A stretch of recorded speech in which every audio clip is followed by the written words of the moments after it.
Que a paz do nosso Mestre Jesus nos envolva hoje, agora e sempre. Nós iremos fazer uns comentários a respeito do texto Humildade, escrito pelo Espírito Hamed, psicografado por Francisco do Espírito Santo Neto. Bem, este texto nos traz uma abordagem interessante sobre a humildade, desde quando, primeiro, a apresenta como uma decisão pessoal do espírito encarnado que segue sua programação espiritual, independentemente das expectativas e interferências externas, mesmo quando essas interferências venham dos pais. O segundo aspecto é o que traça um quadro comparativo entre a humildade e a não virtude que se lhe opõe, que é a vaidade. E o terceiro ponto destacado é a questão das vocações. O texto nos diz que a humildade não é tão somente uma entre outras qualidades ou potencialidades humanas. É também aquela que salvaguarda todas as demais. Olha a importância deste trabalho, da humildade em nossos corações. Uma outra definição que nós gostaríamos de colocar aqui é a encontrada na Wikipédia, que nos diz: humildade vem do latim humilitas, e é a virtude que consiste em conhecer as suas próprias limitações e fraquezas e agir de acordo com essa consciência. Refere-se à qualidade daqueles que não tentam se projetar sobre as outras pessoas, nem mostrar ser superior a elas. Aí, mais uma vez, nós podemos perceber que a humildade nos leva ao equilíbrio, à harmonia em nossas ações. A palavra consciência aí empregada é de suma importância para o nosso raciocínio, pois a humildade passa a ser percebida como uma virtude que nos apresenta a necessidade do autoconhecimento. Sem ele, nos seria impossível reconhecer as nossas limitações e fraquezas, assim como as qualidades alcançadas pelo nosso esforço, as nossas potencialidades. O texto, considerando que somos espíritos imortais, deixa este aspecto bem claro quando fala das experiências que adquirimos tanto ao longo de nossas existências, quanto quando estamos no mundo espiritual, na erraticidade. Sendo assim, entendemos que nossa evolução acontece de forma gradual e constante, partindo do átomo para chegarmos ao arcanjo. Então, esse progresso, sendo contínuo, é o que nós encontramos dentro da doutrina espírita, que nos diz que é da lei progredir sempre. Equivocam-se dessa forma aqueles que pensam que nossas experiências correspondem unicamente à nossa atual existência. E aí percebemos o quanto a doutrina espírita nos instrumentaliza para a compreensão da necessidade da realização do trabalho interior, aprofundando nossa possibilidade de amar, através da educação do sentir, do agir e nos comportamentos diante do mundo, como nos diz o Espírito Hamed. O texto ainda nos leva à seguinte colocação: ao retornarmos à escola terrestre, nos processos naturais da reencarnação, apresentaremos, em forma de talentos ou predisposições inatas, o resultado dos conhecimentos e das vivências adquiridas em tempos remotos, isto é, armazenamos experiências que são as chamadas vocações. Ora, quando nós vemos aqui esse retorno à escola terrestre, podemos nos ligar à conversa de Jesus com Nicodemos, falando da necessidade de nascer de novo. Porque Deus, em sua misericórdia, nos faculta a possibilidade de evoluirmos naturalmente, construindo as virtudes formadas pelo acúmulo de experiências dentro do nosso processo reencarnatório, que vai nos levar à construção do homem de bem.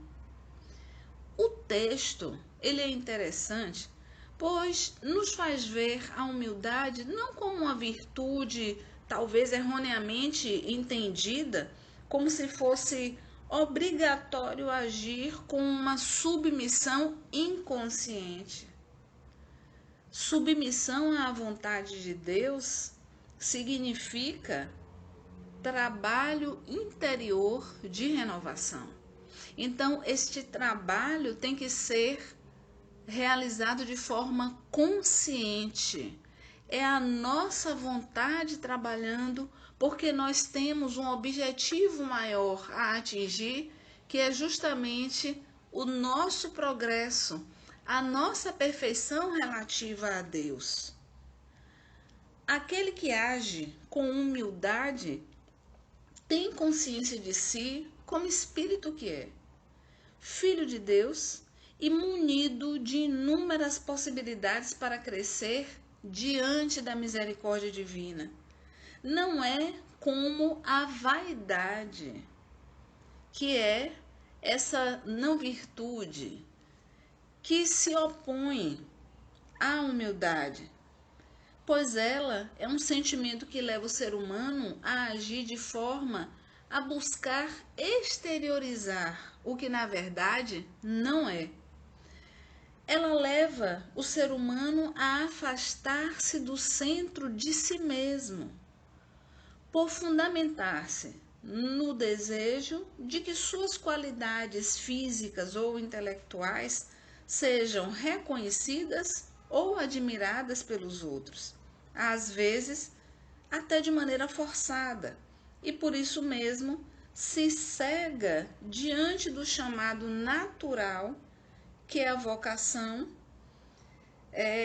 que nos chama a atenção Hamed, e que justamente seria a virtude que representa as aptidões naturais trazidas por nós desde criança por determinação superior.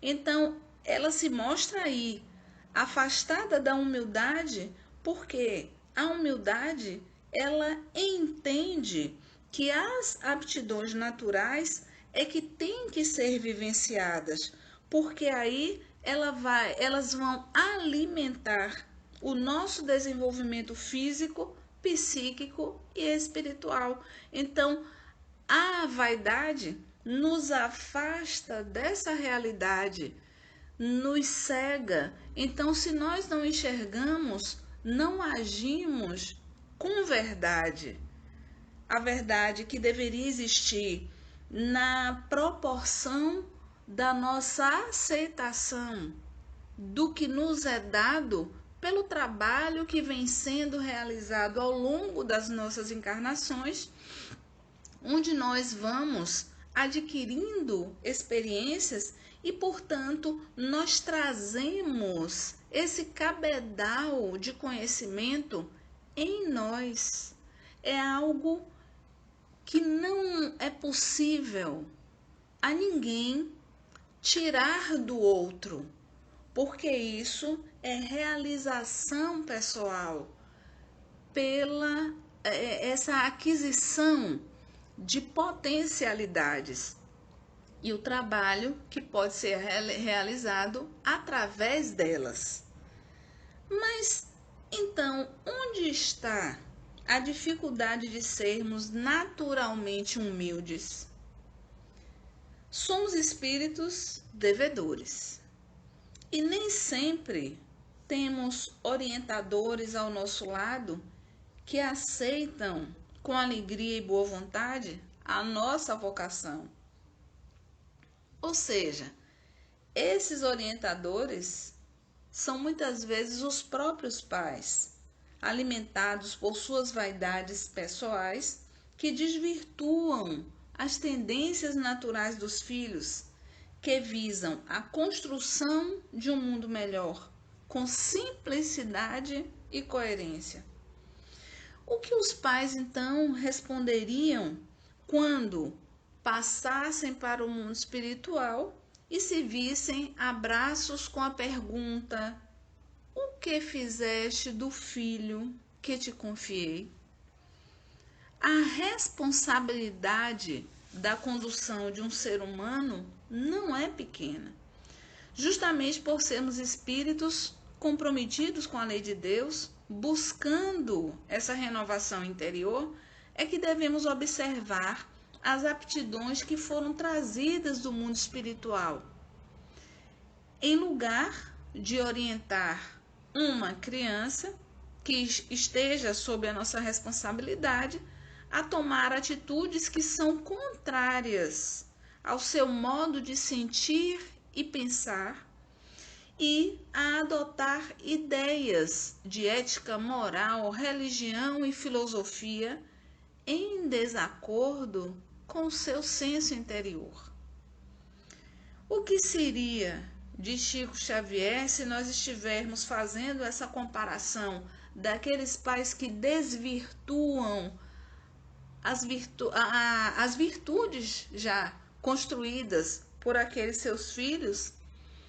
Se Chico não tivesse tido a orientação da sua mãe, que lhe pedia sempre a humildade na aceitação das dificuldades, para que ele se preparasse sempre para ser um melhor servidor na seara do Mestre Jesus, porque ela acreditava na organização divina para que aquele seu filho pudesse ser útil onde quer que a vida o levasse.